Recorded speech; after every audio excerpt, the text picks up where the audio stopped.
Plan de ferraillage et bloc dynamique, bonjour, bienvenue dans cette nouvelle vidéo. Donc aujourd'hui je vais vous montrer concrètement comment on réalise des plans de ferraillage et je vais vous montrer un petit peu les outils que j'utilise pour ça. Donc restez bien jusqu'à la fin de la vidéo parce que je vais vous mettre un lien et vous pourrez, si vous le souhaitez, suivre une formation encore plus complète avec des blocs à la clé. Bloc et également formation gratuite. Alors, pensez à vous abonner à la chaîne et tout de suite, je vous montre ce que ça donne. Donc, moi, j'utilise un gabarit qui s'appelle GCA, donc armature, qui permet de dessiner en fait des dalles, etc. J'enlève juste le cartouche. Donc, on peut par exemple dessiner des nappes. On peut dessiner aussi des armatures et il y a des éléments ici prédessinés. Et également préarmé, donc avec des ferraillages à l'intérieur. Mais en fait, c'est vraiment très puissant puisque c'est un outil complet qui vous permet de ferrailler librement, donc avec des armatures libres ou alors des armatures façonnées, donc des armatures aussi existantes, donc normalisées, on va dire. Donc ça, je vais vous montrer tout ça. Donc déjà, si ça vous intéresse, sachez que vous repartirez avec ça.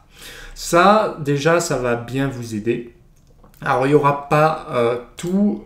La GCA est très complexe, mais ce qui compte, c'est que vous ayez, par exemple, des armatures droites comme ceci. Vous aurez également des cadres comme cela qui tournent aussi sur d'autres logiciels qu'AutoCAD. Hein, ça, c'est assez intéressant. Et vous avez tous les diamètres de cadres, tous les diamètres d'épingles. Et vous pouvez passer d'un cadre à une épingle, à une barre crossée, etc. Pour les armatures ici, et pareil pour les treillis soudés. Donc, je vous mettrai le lien si ça vous intéresse. Et vous avez aussi une plateforme dédiée à la formation avec des outils complets et des formations complètes qui vous permettent vraiment d'aller loin dans ce que vous voulez, que ce soit du coffrage, du ferraillage, etc. Alors là, je vais vous donner les grandes lignes en fait du ferraillage et puis si vous voulez aller plus loin, je vous formerai complètement aux outils que je vous propose, mais également au bloc, à la manière dont on réalise correctement un plan de ferraillage. Ici, si je vous montre, par exemple, on peut ferrailler des murs assez facilement. Je vais faire un petit régène parce que là, ça ne sort pas super bien. Donc, on peut ferrailler des murs, des chaînages. On peut faire des chaînages verticaux. Donc là, vous voyez GCA, l'avantage, c'est que vous avez des joints Waterstop. Celui-là, vous l'avez gratuitement, hein, ce bloc-là, dans mes formations gratuites. Mais vous pouvez également décomposer et choisir, par exemple, un nombre de HA, 14 HA 14. Lui, il va tout vous recalculer, à la fois les épingles, mais la longueur des barres par rapport au recouvrement, par rapport à la hauteur, par rapport à toutes sortes d'informations que vous aurez dessinées sur les propriétés de dessin. Donc ça, il y a des formations complètes, c'est GCA. Si vous voulez avoir des outils complets qui gèrent les niveaux, qui gèrent aussi les aciers filants ou arrêtés sous dalle avec des éclisses, etc. Ça, c'est du pur GCA. Ça va plus loin qu'à défaire puisque c'est une bibliothèque complète. En gros, vous n'avez rien à faire. À défaire, vous proposez des outils comme ceci, vous les avez, mais vous n'avez pas le coffrage puisque eux, ils sont juste là pour fournir du métal, de la ferraille.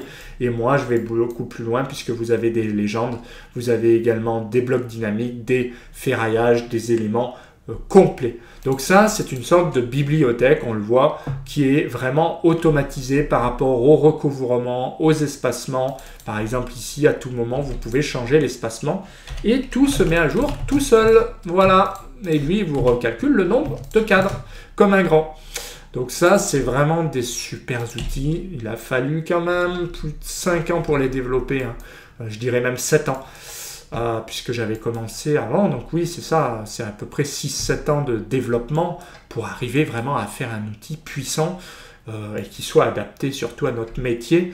Parce qu'il y a des logiciels aujourd'hui, hein, mais le problème c'est que c'est trop compliqué, on ne peut pas tout faire, on est bridé. GCA, c'est vraiment l'outil libre et réalisé par un dessinateur par excellence. Et donc, du coup, il y a des armatures libres. Et jamais on vous dira, je ne peux pas le faire parce que le logiciel ne sait pas dessiner telle ou telle chose. Ça, c'est quelque chose qui est horripilant. Non, en fait, GCA vous permet de dessiner des éléments, d'accord? Mais à tout moment, c'est évident que si on doit reprendre la main sur un élément, on doit pouvoir le faire.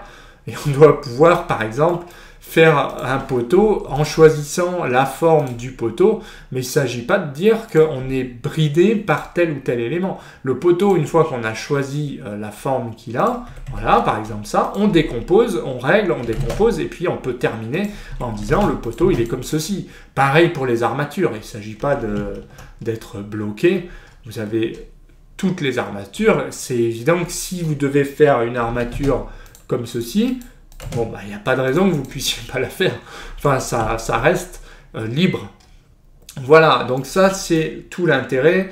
Vous avez tout un tas d'éléments de coffrage, de ferraillage, vous avez même des prémures, vous avez des répartitions de cadres avec plusieurs espacements, bien sûr. Ça peut être 1, 5, 3 ou alors ce que vous voulez. Avec des cadres à plat, etc. Donc là, je ne rentre pas plus dans le détail puisqu'il y a des vidéos complètes pour ça. Non, ce qui m'intéresse, c'est de vous montrer un petit peu comment ça va fonctionner. Donc en fait, vous aurez simplement des outils. Donc si vous avez la version du tutoriel, vous allez voir que les outils, déjà, grosso modo, on va pouvoir sélectionner barre et cadre, par exemple. Donc barre et cadre, ça permet déjà de choisir sans nomenclature. Hop, ici vous allez pouvoir choisir, donc vous aurez vous quelque chose comme ceci. Voilà, et puis vous pouvez aussi avoir des éléments comme ça. Donc ça, ce sera fourni.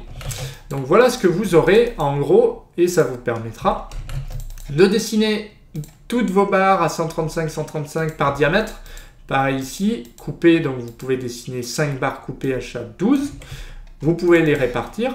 Donc ça marche bien sur AutoCAD, mais même sur ZWCAD, sauf que vous n'avez pas les listes déroulantes. Sur ZWCAD, GestarCAD ou autre, vous n'avez pas la liste déroulante. Vous avez cadre H6, épingle H8, etc. Enfin, vous avez tout, mais ça fait tout l'écran. Là, vous avez des listes déroulantes qui sont un peu plus sympas à utiliser, hein, on le voit ici. Pareil, vous pouvez passer d'un U ou à une épingle à un cadre, donc ça c'est sympathique, on va le voir. Donc H8. Et donc, comment fonctionne un plan de ferraillage? Là, je vous donne un exemple basique. Si vous avez une, je sais pas moi, une fondation à faire, eh bien vous allez donner une armature, d'accord? On fera un exemple plus complet après dans la formation. Mais voilà, concrètement, ici, vous allez, avec ces blocs, pouvoir générer des cotes automatiques. Donc là, je vais très vite. On verra plus tard pour la formation complète avec 87. Donc voilà, vous choisissez en fait votre type d'acier. Voilà, à chaque 14 si vous voulez. Vous choisissez éventuellement des cadres, si vous voulez mettre des cadres. Par exemple à l'intérieur d'un autre élément qui viendrait au-dessus. C'est un exemple très très succinct. Vous répartissez des cadres. 3. Là, les cadres dans propriété, on peut dire 14, 14. Et il reste à répartir des armatures là-dedans. Ça peut être du 12, hein, pourquoi pas. Donc je mets du 12, j'en mets 2. 2H à 12 et je le copie et je le mets comme ceci. Donc voilà concrètement un plan d'armature, c'est pas sorcier, sauf que après effectivement il faut faire quand même la vue de dessus où là on va dire que les barres sont réparties de là à là-bas, par exemple là, avec des flèches, et ça on le verra dans le cours un peu plus complet où on pourra aller plus loin dans l'utilisation des blocs. Donc voilà pour la première partie de ce cours. Si vous voulez récupérer les blocs qui vont bien et suivre le cours complet, eh bien je vous invite à cliquer sur le lien. Sinon, je vous mets tout ça en commentaire en description.